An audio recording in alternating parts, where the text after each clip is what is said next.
You are listening to Lone Star Community Radio on 104.5 KCZW LP Conroe and 106.1 KZCCLP Conroe and worldwide on irlonestar.com.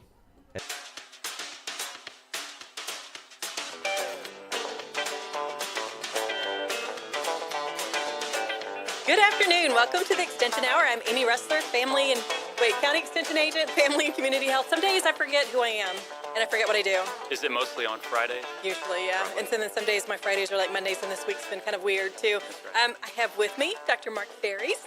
You want to say hello, introduce yourself? Hello, yes. Mark Ferris. I am an Associate Professor and State Extension Health Specialist with Texas A&M AgriLife Extension and adjunct faculty with the College of Medicine at A&M and the School of Public Health. So you have a fancy title. Mm-hmm. I always like when I have guests here, especially very distinguished guests who have fancy titles. Well, that's why I chose this career, because I could, yeah. I say a lot of words. Mm-hmm. That's what I tell people often in Extension. We like words because we use them a lot. Yeah, that's right. So this is the Extension Hour. So every Friday, right here on Lone Star Community Radio, we do the Extension Hour. Sometimes we have other hosts as our other county extension agents. Mm-hmm. But today it's me. And but the first thing I got to do before I forget, I want to announce a few things that are going to happen coming up for at the Extension office or some of the extension programs. So our Master Gardener program, last Saturday, they had their fruit and nut tree sale. And it actually went really well, even though it was really rainy that day. But the sales that they do are always awesome. So the next one coming up, because that's what people always want to know when they go, oh, man, I missed it. The spring plant sale will be March 24th. So people want to put that on their calendars. But in between that, on Saturdays, they're doing some educational classes just to kind of help the public know more about gardening, some of the questions that come up. So we have a phone room. People can call and ask any question that they want, really specific questions about, whatever, why is my grass brown or whatever. But they also offer classes that give them get more information. So like on February 10th, they're going to do 2 sessions. One in the morning is going to be lawn and lawn care, because that's people around here like to. And they're going to be upset because everybody's going to ask why their grass is brown. Exactly. Yes, but they have really good information so that people kind of know what to do. And then they also have one on identifying solutions and lawn problems. And so that'll be the second session. So people can go to one or both, either one or both. So and they'll do that. So that's February 10th. There's another one on March 10th. Then, like I said, the spring plant sale will be March 24th. They'll do one every month, so once a month on Saturdays. Yeah. So we have an awesome Master Gardener group here. That's incredible. Yeah, there's like 360 volunteers that really? Help out. So, yep. And then our ag department is also really busy. So Hurricane Harvey was one thing that brought a lot of things to people's minds that they hadn't thought about before. So they're actually going to host a seminar called What If? They're going to focus on horse owners, but it really is related to any kind of large animals or even small animals. So kind of preparing for that so that the next time something happens, those people that own horses and other animals are prepared for it. So that's going to be a Tuesday night program, February 6th, 6:30, there at the Extension office. And so anybody that's interested in that can call and sign up for it. Also, our pesticide applicator training will happen in March, and that's another thing that a lot of folks around here need their continuing education hours to get their pesticide applicator training, keep it up to date, all that good stuff. Okay. So that is on March 27th. And then our 4-H program is also very busy. They're doing a food workshop, and that's going to be on February 24th. So anybody grades 3 to 12 is welcome to join 4-H. And so if someone just kind of wants to know what can I do in 4-H, this is a good opportunity. And so food, is my favorite. I like to eat.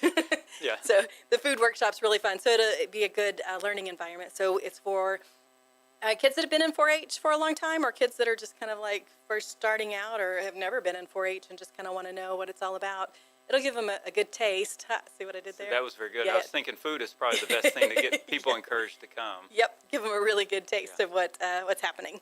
So and then we also stay busy with family and community health. But what's ironic is that this week I have 3 of my coworkers in the family and community health department are out with the flu. Yeah. And you were saying when we were walking up that some of your coworkers are also down with the flu. Yes, they are. And like I said, they're out, and I'm glad they're out because Yeah. I don't want it. Right. So if you're sick, don't come in. Sure. This is one of I mean, they're saying it's one of the worst flu seasons. And then what happens too is the complications related to that when people don't take care of themselves. That It makes is, worse. and depending on where your health is when you get the flu, and then that could complicate what you currently have. I know flu can even increase risk of heart attacks. So it's more than just a sniffly nose or even a little fever and some achiness. It's definitely worthwhile to get checked out and hit it early. Sure. So I've got a list of things because that's the thing that people sometimes, is it the flu? Do I have allergies? Is it just a cold? But symptoms of the flu: high fever, 100 degrees Fahrenheit or above, a dry cough, a sore throat, muscle aches and pains, runny or stuffy nose, headache, lack of energy, and then it also may cause diarrhea, nausea, vomiting, those kinds of things. And then we also mentioned the possible complications. So some that are listed on this handout that I'm looking at: ear infection, sinus infection, dehydration can lead to pneumonia. Yeah. And then the other thing that's bad is the spread, because it's highly contagious. People, it's easily spread from person to person. So prevention: get your annual flu shot in the fall before the flu season starts. Stay 3 to 6 feet away from others who are sick. Where are we right now? I we, don't know. Are we 3 feet? Did you measure this? Yeah. I'm not. Well, if you're thinking about microphones, you're like a couple inches from somebody else. Yeah, who was here that's last? True. And this is the foamiest microphone I've ever seen. So there's no telling. Thanks, Dick. Can we take a culture of this? I would not. No, yeah, you should be fine. Did you spray it down with Lysol Yeah. between? Yeah. Okay. Good. Yeah, that's the other thing, keeping everything really clean. And the other thing is washing your hands. That's what I was about to say. Yeah. Just No wash your brainer. hands Often. Very often. Yeah. Well, Just, you start thinking about how much you touch. It's a lot, it is. especially the handsy people out there. Yes. Yeah. Some of us are more handsy than others, I guess. And then also cover your cough or your sneeze because it's airborne. Yeah, and use your Yeah, sleeve and not your Turn- hand.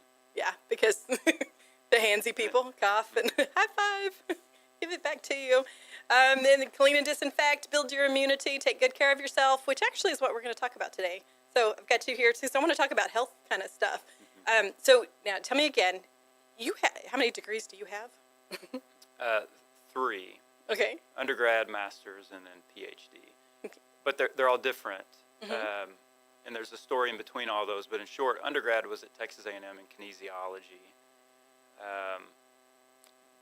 The path led me into the fitness industry. I felt like I didn't know enough. So I went back to school to get my master's in exercise physiology to really dig into the details of how the body works and responds to exercise and nutrition. But it was during that time where I realized, okay, I kind of know what to tell people to do, but I don't know how to get them to do it Yeah. or to stick with it. And so that became very, very intriguing. And some important people came into my life at that time and sort of steered me toward behavioral medicine, health psychology, which is what route I went for my PhD. And so you said adjunct faculty with the School of Public Health? School of Public Health and the College of Medicine. So, and you actually even work with doctors, like training doctors, is that right? Am I Yeah, making sense? so on the medicine side, there's the American College of Lifestyle Medicine. And so this is healthcare practitioners, not just doctors, who have dedicated their practice, at least in part, if not fully, to preventing, treating, reversing disease with lifestyle. And so that organization I was looped in years ago because a lot of docs were banging their head against the wall because they were like, I'm telling them, look, you're pre-diabetic. You don't have to be diabetic. All you got to do is eat differently, be active. And they wanted to prescribe that lifestyle as the medicine. But how do we get those patients to take the medicine when lifestyle is the situation? But so anyway, that led me into that world. And so that I do exist there, which leads us to what are doctors doing now to even promote lifestyle at all? Right. What do they have time to do? Any healthcare practitioner. And how early could we start in training the next generation, for example, of healthcare providers? And so that's what we talk about within the College of Medicine. And even the undergrad, whether it be through the School of Public Health or Biomedical Sciences, they'll eventually be not only practitioners, but public health type practitioners. And so how do we accommodate some of this knowledge that we know about prevention, treatment, and even reversal of disease? Yeah. And you're also well published. You've been published how many times? Oh, I don't know. If you just count straight research studies, probably only about 15. Oh, only 15. Well, it's different. I have colleagues that publish way more. Sure. But I purposely chose a route that we did a lot of studies that didn't work. And we did a lot of ideas that just didn't end up the way we thought and weren't publishable. Mm-hmm. At the same time, to be able to be somewhere where you can test novel ideas in research, they may not be fundable. And so that was a decision I had to make years ago. Do I want to go somewhere where I can publish a ton within areas, but sort of change my research to meet what the funding is offering? Mm-hmm. Or do I just stick to my guns and do what I want, even though I wouldn't have a bajillion publications? Yeah. And it was the right decision. But I write editorials and other publications all the time. Yeah. Well, and I just wanted to point out, your esteemed qualifications, because then I wanted to lead into talking about pudding. No, you had to throw that in there. I did. Yeah, it was just kind of fun to. He's really awesome, and we're going to talk about pudding now. Yeah. So the pudding we're going to talk about is fitness pudding. So one of the things you do is you have a website, fitness pudding, and it's .com, right? .com. So usually we don't recommend that people, not that we don't recommend that they don't use .com, but that's one of the kind of clues sometimes that maybe that's not the most reliable site. But this one, I think, is an exception. It is, and it is nonprofit technically. I mean, I don't make any money off of it.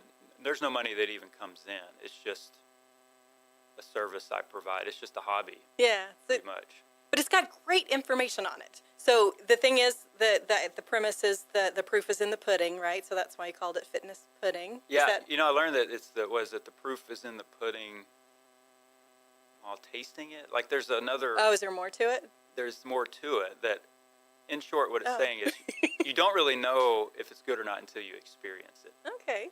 And so with so many people out there, the site is really about the experience. It's trying to simplify that because we know physical activity, eating healthy, it can be difficult on its own within the milieu of dynamics of our life and our family and our jobs and how busy we are, our kids, etc. But then you throw in all the media and how that complicates it. Mm-hmm. I'm really trying to at least remove or clarify all the misconceptions and sometimes downright deceit that people do as it relates to health and wellness. Sure, it's almost like the Snopes of fitness and health and medical. It's myth busting, just very specific to, and but it's not necessarily busting. So when I first started out, that's kind of was my intent. I was frustrated with a lot of these, and so I'm going to go bust myth. But sometimes you find that they're not bust; they're confirmed, or maybe we don't know. So what you're hearing is true. I mean, because we don't want to everything you ever hear is not true, but that's kind of what you focus on with your fitness pudding. It is, and trying to be as unbiased and honest as possible. Okay, I want to talk about that some more because I think it's a really important topic. And so I also want people to come back and listen to us because we have to take a little bit of a break. But you're listening to Lone Star Community Radio, 104.5, 106.1, and we'll be right back. Hey guys, this is Connor. This is Dick. This is Chris. And we're with the Ticket Stub Podcast every Thursday live at noon on 104.5 and 106.1 FM in the Conroe area. Also, anytime at irlonestar.com. You go to irlonestar.com/TTS. You can find all of our social media. And don't forget, we give away 2 tickets to the Grand Theater on every show. If you like movies and you like complaining or celebrating anything that has to do with the silver screen, check out the Ticket Stub Podcast and join us every Thursday at noon o'clock on Lone Star Community Radio. Lone Star Community Radio is Montgomery County's radio station with talk, music, weather, and traffic for Montgomery County. Have a question or comment about one of our shows? Just contact the station on irlonestar.com or call in and leave a message at 936-647-3776. Get involved with your community with Lone Star Community Radio.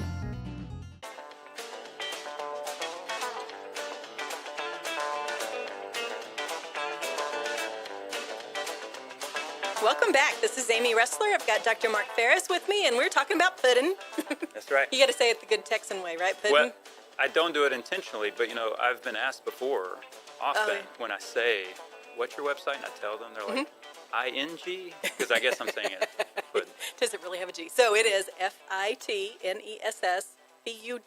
I-N-G.com. So fitnesspudding.com. Yeah. And follow us on Facebook.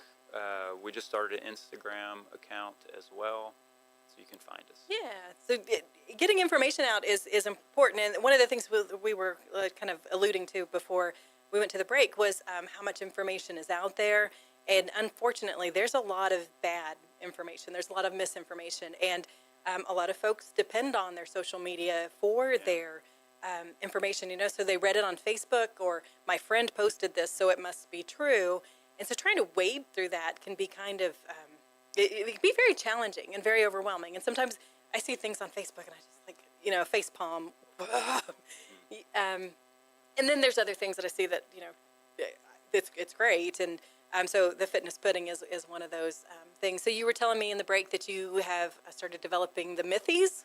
Yeah, so that's the new, because trying to keep it short. Mm-hmm. So not only well, you talked about people wading through. Most people don't wade through anything. They see it, and it's truth. And that's a problem. We have a bias to just believe when we see it. Years ago, I was in the grocery store, and I catch up on all my gossip, like who's divorcing, who's marrying, there at the checkout. The tabloids, yeah. And so if we're being attacked by aliens or not. And so it's always good to know, be that's right. prepared. Plus, it keeps you away from the candy. It's usually on the opposite side. And so I was reading that, and there was two ladies in front of me. And this was back, I don't know, but I guess Jessica Simpson had put on some weight. Mm-hmm. But on the front, it said Jessica Simpson now weighs, and I forget what it was like 136.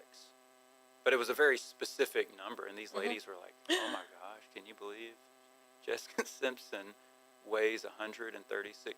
Like, they automatically believe, like whoever wrote that had her medical records or spied on her scale in the bathroom and somehow knew her exact weight. Right, on any given day, because it can fluctuate, as we know, right? But, a few weeks later, I was on YouTube looking how to fix a certain thing on my truck. And I was believing it first time I heard it. There could have been an expert in that area that was like, look at that idiot. He's listening to this, believing every word this guy says, and he's doing it wrong. So anyway, it just made me think that we all have a tendency to read and believe. And we have articles, that extend out, but do we read the whole thing, and do we get the tidbits? And you also have journalists who are doing a good job, honestly, just like I was years ago, but I just wasn't getting it quite right. And so there is a skill, there is an ability, there is a time of effort to get in and dig through, and most people don't do that. Mm-hmm. And so you get to the point of, how do we present the correct information, but do it well and do it fast? Yeah. Because now, you're scrolling through Facebook, what do you stop on? If it doesn't get you in 4 seconds, then you're gone, if not less. And so that's where the Mythy came from. Okay. Is how can we present, sometimes you just need to review something pretty quickly. It doesn't take a 4-minute detailed video. How can we show it in 30, 40, maybe 50 seconds? And that's what we're doing with the Mythy.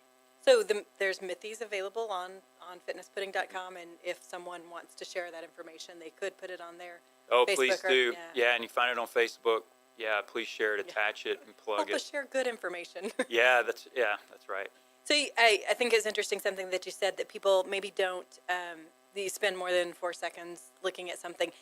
But my thought is, that's until they're perhaps diagnosed with something, or, they get their lab results back and the doctor says you're pre-diabetic or your cholesterol's high. And then it's like, now I need to find out information. And then that's when we kind of get into it more. So in Extension, we have lots of resources to help people with that, and then there's other resources as well. I mean, I think that we do a good job in Extension, but I do think that there's lots of others. So making sure that you're finding good information too, and again, not always just relying on because somebody said it on Facebook. Well, that's it. And the information world is designed around these, what we call saliency. So when you're talking about, if I'm hungry, food is very salient to me. If I'm cold, getting warm is very salient, right? It's meaningful to me. I need it now. In that moment. And our brains are very, very good at focusing in on those things. The more we're aroused, the more we're stressed, the more it focuses in. Our vision actually closes in. And that's why, like in a football game, you see someone chasing the punt returner, and out of nowhere they just get shellacked. It's because their peripheral vision is closed in because of the increased arousal, psychological arousal. And so you have the situation where there are things that are very meaningful, but they're very common, right? Like excess body weight, or being unhappy with body parts, or skin quality, or hair quality. Like there's these things that are salient a lot to people. Saving time, feeling confident, you know what I mean? Not leaving things in the past. Like I used to be able to do those, and now I'm not able to do it. That's why you have infomercials, that the ladies opening the jars, making it easier, because that's a very common discrepancy that people have. And so you go to the internet and search, and you find so much information because most people are searching for very common discrepancies that are, again, common amongst a bunch of different people. So if you were to have to narrow it down to 2 or 3, 4, whatever, a handful of issues that you think that health-related issues now that are most salient to people, what kinds of things would come to mind first? Yeah, so if you look at like fitness pudding, we have a tag. I have a tag cloud where you can see sort of the top ones. And if I remember right, weight and body fat tend to rule. Dietary questions, especially as it relates around kind of whatever's hot at that time, and then exercise. So again, probably those 3 big things. But why people are pursuing those, if we could break it down probably into fear and hope. There's something they fear, and so they're pursuing it. Like I said, if I have just been diagnosed with a disease, perhaps, or I'm thinking about something or the future perhaps. But then what am I hoping for? And that could be driving it. But generally speaking, we see weight and body fat, exercise, and diet. Yeah, stress too probably is coming in more and more. So many people are stressed now, and they want some relief from that. And what would you say are stressing people, the weight and the dietary issues? Yeah, clearly. And, ironic, like the weight-related stress, one of the most common coping mechanisms is unhealthy food. And so it's a perpetual cycle with that. And the stress itself can damage the body, and then the excess weight can damage the body. And then I have excess weight, and I'm stressed. I don't want to have time, or I don't have time, or I don't want to go exercise, and then that could be damaging to the body. And so it's a perpetual situation. So what's your theory? How did we get here as a society? Yeah, so it's a good question. In the medicine side, we quit treating causes, and we started focusing more on symptoms. I think that's one big thing. And we are turning that tide and getting back to treating the causes. 7 of the 10 leading causes of death, right, in the United States, 8 of the 10 in Texas are preventable chronic disease. And these are largely preventable. The largest risk factor, the number 1 risk factor for premature death and disability in the U.S. is diet. It's now surpassed smoking. And then insufficient physical activity is the third behavior. And so if we don't treat those things, then we're not going to fix our problem. But then why are we behaving the way we do? I think it's probably a mix between our natural desires as humans and then how the environment caters to that and exploits that. For example, we as humans crave high-fat, high-sugar foods. At one point, that probably helped us survive. But if we lived in the wild, we would not get much of that. Right. And so it would have been beneficial then, just like it would have been beneficial to store that energy as fat. It would have been beneficial to conserve that energy and be lazy.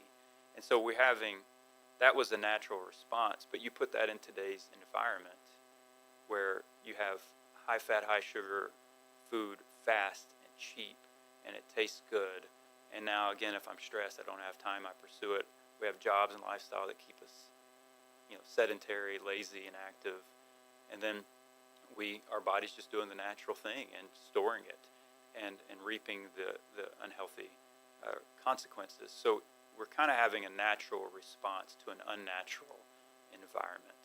And that's really the simple answer as to why we are where we are. So I've heard it said that we are overnourished.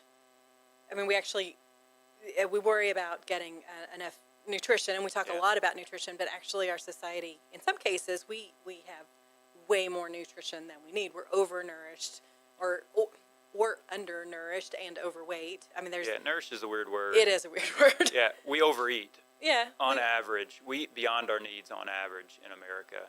The last, I think I saw that I did an example a while back, like a 40-year-old woman overeats based on the average data in the U.S. was something like 350 calories, on average a day. 350 a day? Mm-hmm. Wait. Yeah, Total? based on based on the averages Is that, per meal? per day. Per day? Mhm. Only 350 or 3,500? Only. So that can be a task Okay. for the listeners. Okay. Excess 350 calories. Oh, an excess of. Per day. 3,500 calories is 1 pound. Okay. And they can add that up over the year. But So you have others that are in excess of. I've worked with patients over the years that have been in excess of 2,000 or 3,000 calories per day, and so it's a big range. And so we have to be careful. Again, it is iconic, nourish. But yeah, we have way more food than we need to eat. And I want to clarify something, what you just said. So there's the basic needs, so basal metabolic rate. I mean, an adult needs about 1,200 calories a day. That's kind of the general consensus. But if you're eating in excess, that means that you're eating more calories than you're actually burning, more calories than you really need to maintain your physical activity. Yeah, and so usually what they do is there's formulas like the Harris-Benedict formula that you take and there are calculators online. You take your basal metabolic rate calculated with usually your gender, age, maybe weight. I can't remember if that's included. But then you multiply that number, which will be in calories, by an activity factor, which represents how active you are. So somebody that's not very active, it's not going to be much. Their caloric needs are not going to be much more than their basal, kind of just their normal physiological functions. But somebody who's really active is going to be expending more energy as measured by calories. Thus, they may need more. And so it is relative to that individual. The problem, though, is that in America and in Texas, the average person is sedentary. The average person is then eating more calories, but it's not because they're necessarily stuffing themselves, and that is the case, but the foods they're choosing are just rich in calories or calorie dense. And they don't give us a lot of nutrition, which is why I probably wouldn't say nourish, because the problem is a lot of calories from food that really doesn't have much nutrition. Sure. So it sounds a little complicated when you're talking about excess and this times this and blah, blah, blah. But it just comes down to calories in, calories out for each individual, right? Basically. Yeah, I mean, no. I mean, you're going to hear that a lot, and Sure. that's probably a decent place to begin, to simplify. The way I like to err on the side of saying eat quality foods and the quantity will take care of itself. That makes sense. Yeah, so what is it like? One Snicker bar is calorically equivalent to 30-something cups of baby spinach. And so the idea that if we choose correct foods, we can eat enough volume but not get very many calories. It's when we start choosing some of the processed stuff and the fast food and the junk food that we don't eat a lot of volume, or we can, but we don't have to get a lot of calories. So choose quality, take care of that first, especially if, like most people, you're not wanting to measure calories in and out. So is there a magic diet? Is there a, Well, which one is it? Well, what we do, do we need to wait for a break for that answer? But yeah. So It's a pretty detailed answer that we want to cover there. But there is a lot of it's a lot about choices, and so what we want to do is talk a little bit more about that, about the choices that you make, and then I also want to get into a little bit about why and how to find the motivation to make those choices that you need to make. Because one of the things that I love that you say often when you do your presentations is we have the magic pill. Yeah. And we'll talk about what that is. But it's maybe not what people think it is, and it's not something that you can get on one of those infomercials or order it out of a catalog. I guess I could sell it if they're wanting to pay somebody. You would sacrifice. Yeah. You could do that. Okay, and we could, you could make all kinds of money, right? I always said that and my brother came up with this idea. We always talked about making insoles for shoes Uh-huh. and saying they're like miracle shoes for weight loss.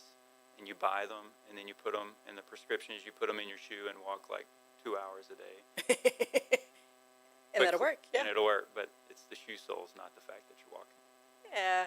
Okay, so we're going to talk about that more, but we got to take a break. You're listening to Lone Star Community Radio, 104.5, 106.1. This is Amy Rustler. You're listening to the Extension Hour every Friday right here on Lone Star Community Radio. We'll be right back.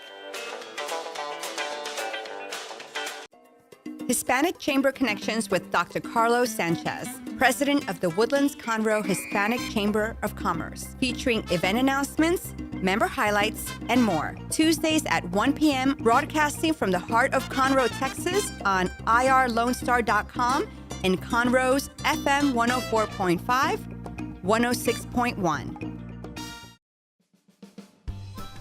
Our talk shows and music shows are looking for sponsors. Want to expand your brand awareness? Reach the hyper-local audience in Montgomery County? Lone Star Community Radio sponsorships accomplish this. Want to see our stats and rates? Check out irlonestar.com/sponsor for more information. Or call in and leave us a message at 936-647-3776 with your questions.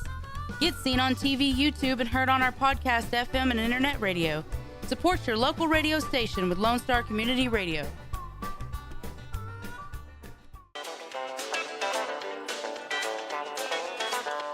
Good afternoon. We are back with the Extension Hour every Friday right here on Lone Star Community Radio.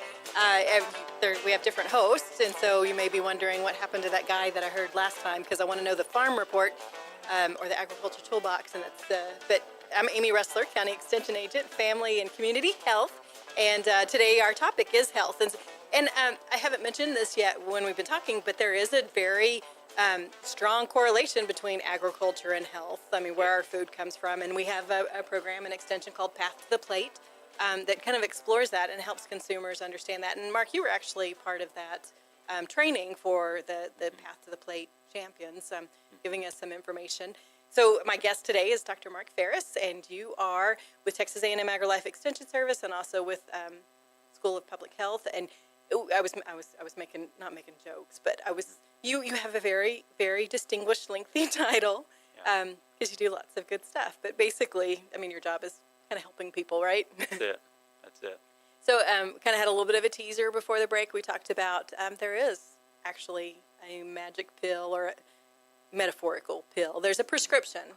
There's a prescription for being healthy. And you mentioned a little bit earlier about 7 of the 10 leading causes of death are behavioral related.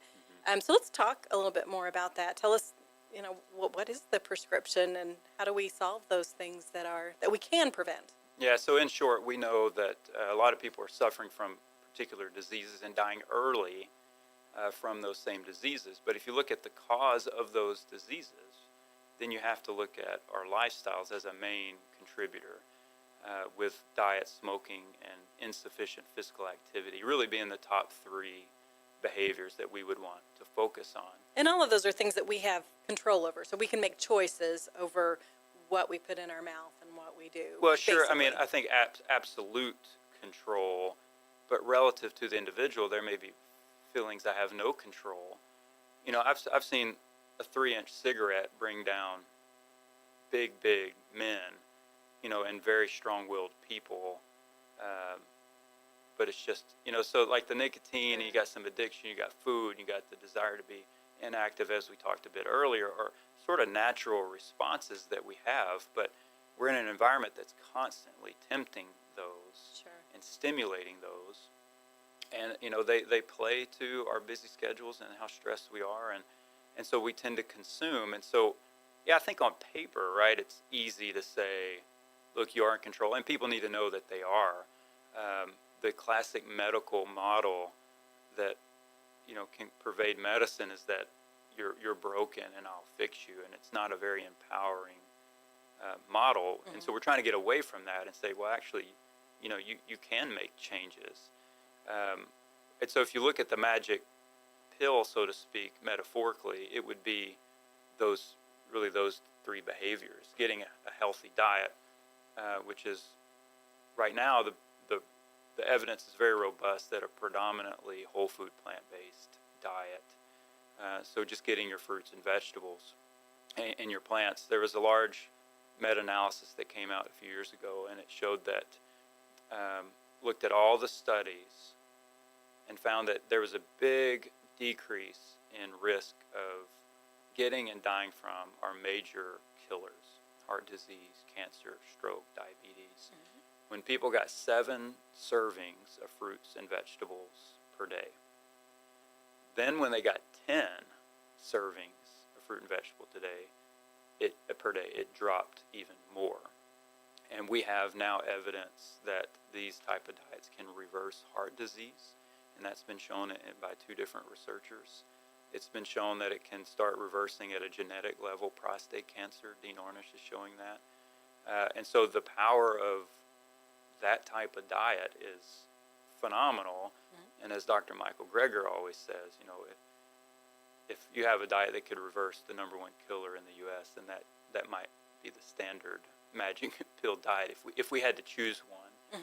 And then getting enough physical activity, which our recommendation is at least 30 minutes a day of some moderate intensity that you like, and then doing it for long enough to get the results. I've heard you talk about the 10,000 step rule.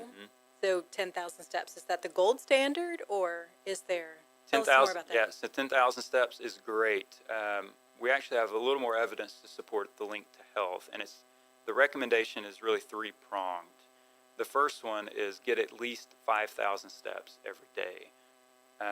We find the data supports that being inactive increases your risk of disease and premature death, regardless of how active you are. And specifically, when I say inactive, I'm talking about sitting. And so with our jobs keeping us sitting, so I could sit all day and then go for a 30-minute walk. And that 30-minute walk is great. But we're now having to look in how do we deal with that constant sitting. And so steps is a very easy way of looking at that. And if you get your pedometer, whatever choice on your phone or Fitbit or whatever, then you have 5,000 steps as a minimum. We used to think 10,000, and still that is good, but we're seeing that 7,500 is more of the active goal for us to reach.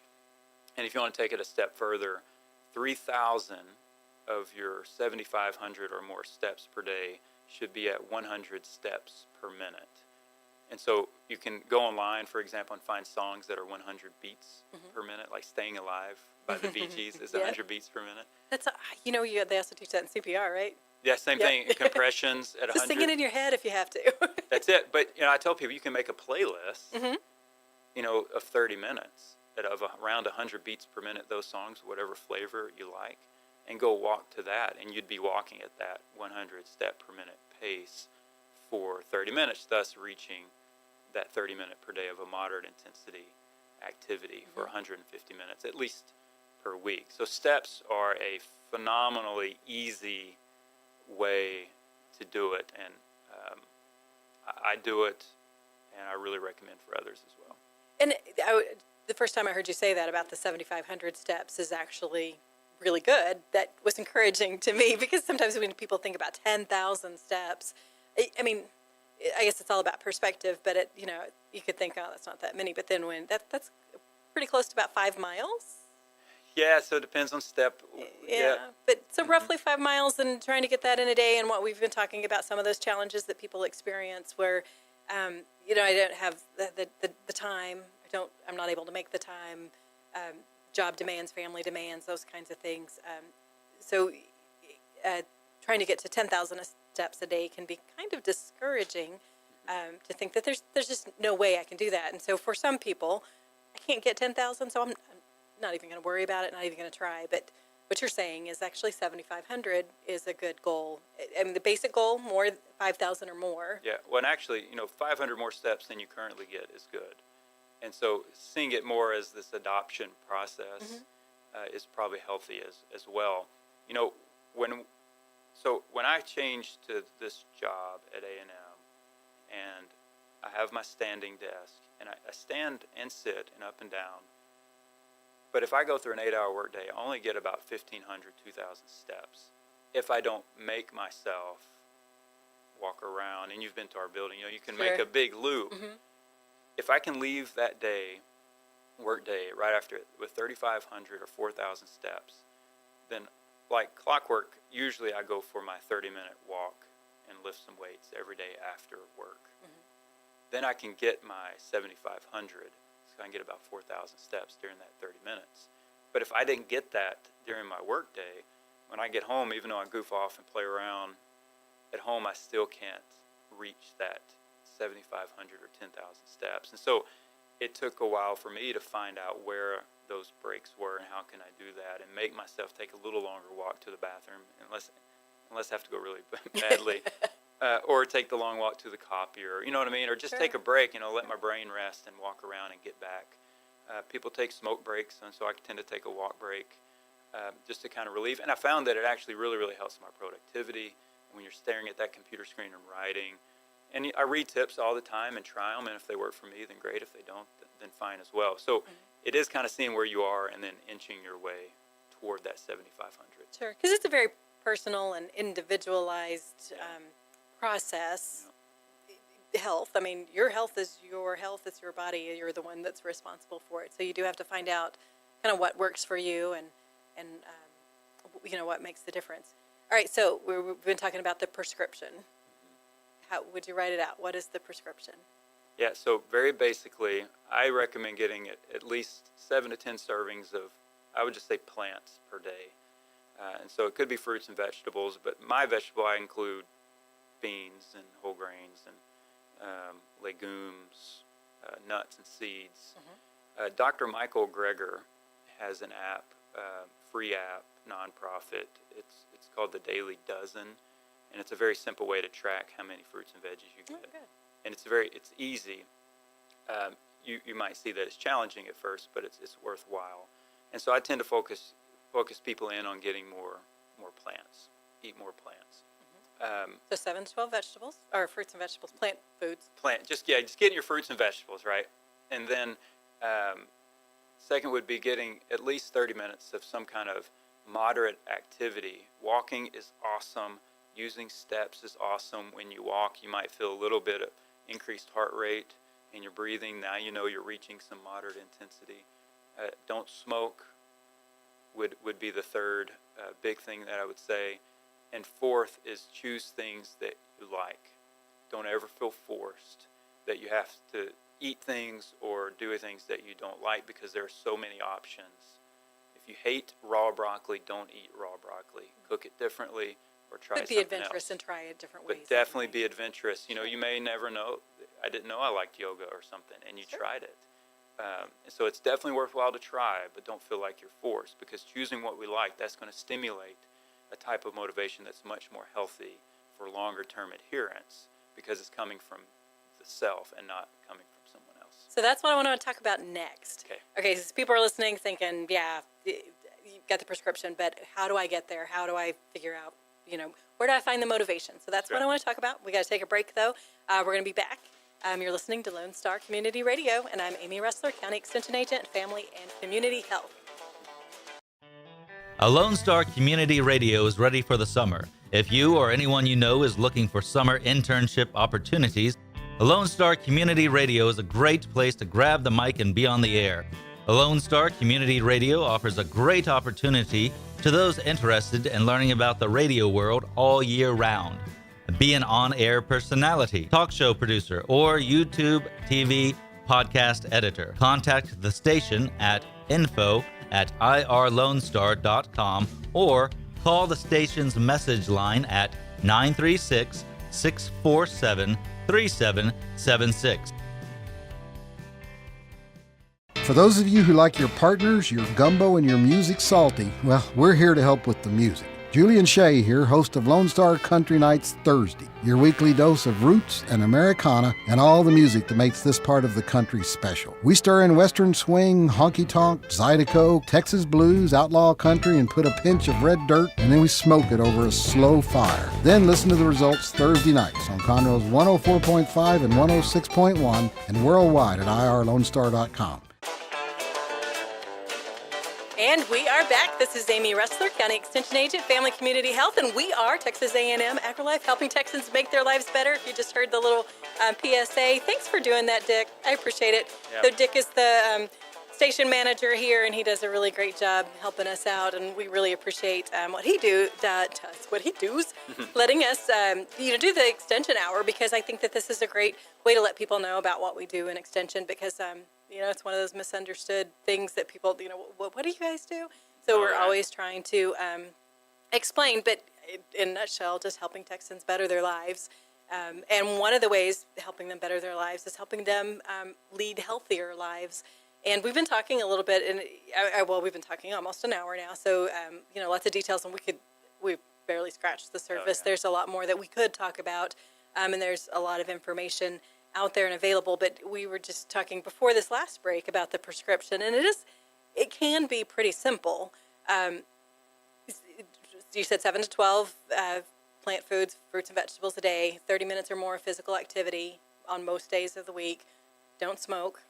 And what was the last one? Choose some things that you like. Focus on those things and kind of ease your way into it. Right. Because being healthy doesn't mean being miserable. A lot of people kind of get that idea, like, I have to take away everything I like to be healthy. I mean, I've heard people make jokes, well, if it tastes good, you can't eat it because it's not healthy. Well, and it is perspective too, right? Like if I don't want to change and somebody's making me change, or I feel some pressure to change, it's going to suck.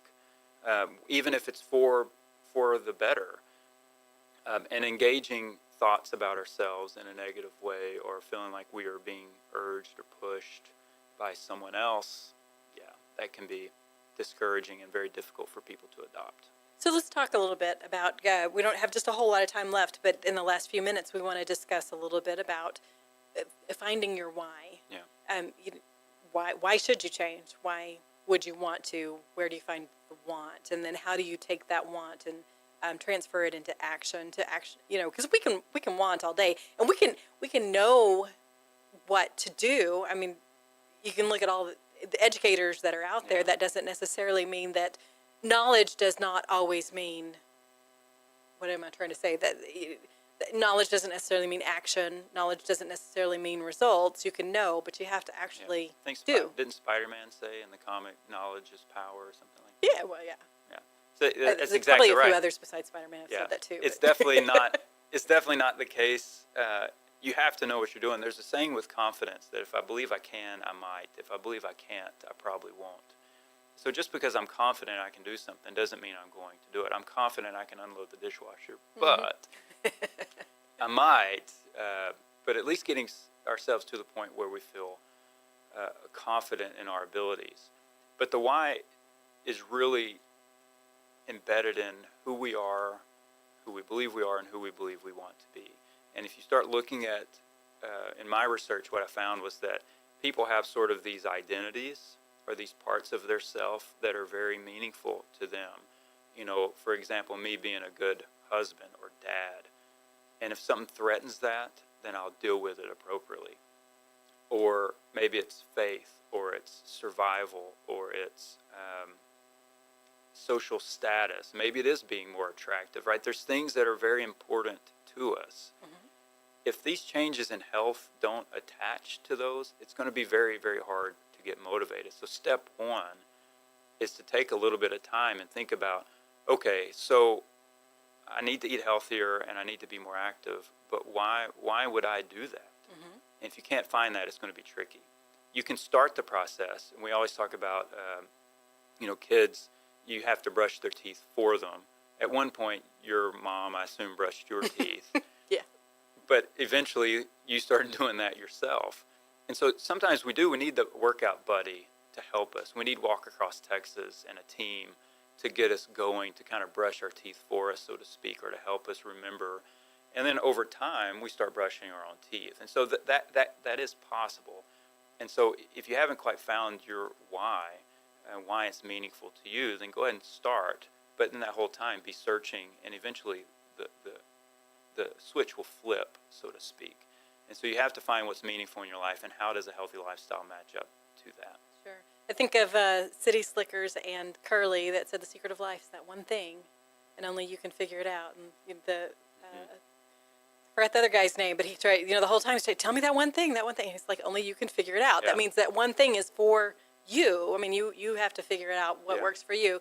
So what works for you may not necessarily work for me. Well, it is, and it's tricky because we assume sometimes errantly that everybody wants to eat healthy and exercise for their health. But in our research, we found that health can fall way down on the list, especially for like a younger person who sees no health concerns right now. We're saying, hey, darling, you need to lift weights now so you're not osteoporotic when you're 60. She's like, Yeah. What? how does that help me this weekend? But then she finds out that if I do this workout program, I can look better. I can be more socially acceptable. That might attract her. I'm not saying that those things are the right or wrong, but for her, that's it. And people disagree with me on this, and that's okay. But I'm okay with people finding their why other than health, if that's the reason right now. Clearly, I always know that health is in there, but if I also want to do it for my faith and taking care of my body, or if I want to do it to look good for my wife, or I want to do it, it's not that those are bad, right? It's just they're different, and sometimes we have to find.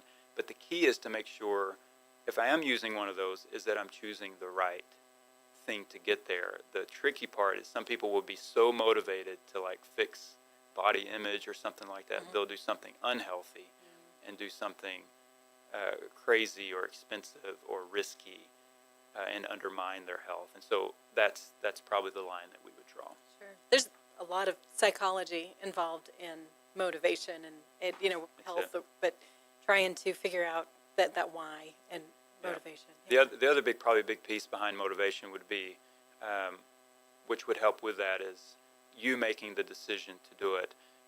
I'll talk with patients and they'll say, I'll ask them, why are you exercising? Well, the doctor is making me. And I'm like, do you want to be healthier? Do you want to this? Well, yeah, I do. Then the doctor is not making you. You want to do that. And then again, another switch flips and like, okay, you know what? I do want to do that. If we can get to the point where we can find something meaningful, the reason to do it, and then we can flip the switch and say, I do want to do this. We will be much better off when we engage those moments that are tempting. We engage those moments that are difficult to overcome, those barriers, obstacles, if it's coming from within and not feeling forced, even though at times we need that outside force, encouragement. I wouldn't have worked out today if you hadn't been waiting on me, for example. I needed that today. I just may not exist there all the time. Sure. And so when people do get to that point where they are ready for motivation and need some help and a little bit more information and where to start, Extension is a really good resource for that. We've got lots of health-related projects and programs that kind of help people understand health-related things a little better. So that's where our community health comes in, is helping families, helping communities lead healthier lives, and with the information that's there. And it's not just about the what, like you said, and it's not even just about the why.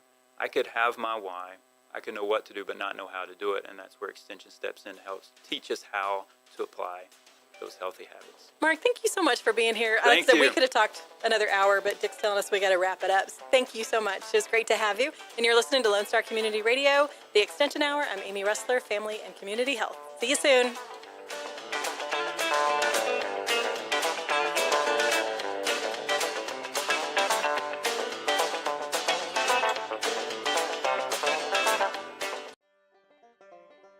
Thank you for checking out this production of Lone Star Community Radio. Lone Star Community Radio is Montgomery County's community radio station. Don't forget to check out this show and many others across the Lone Star Community Radio Network, either live on Conroe's FM 104.5, 106.1, the Lone Star Internet Radio app, or irlonestar.com's live audio stream, and on replay on podcast, Channel 12's Our City TV in Conroe, or Channel 21 KVQT in Houston, and of course their YouTube channel. This production is copyrighted and all rights are reserved by Lone Star Community Radio. Have a question regarding this program or other Lone Star Community Radio shows?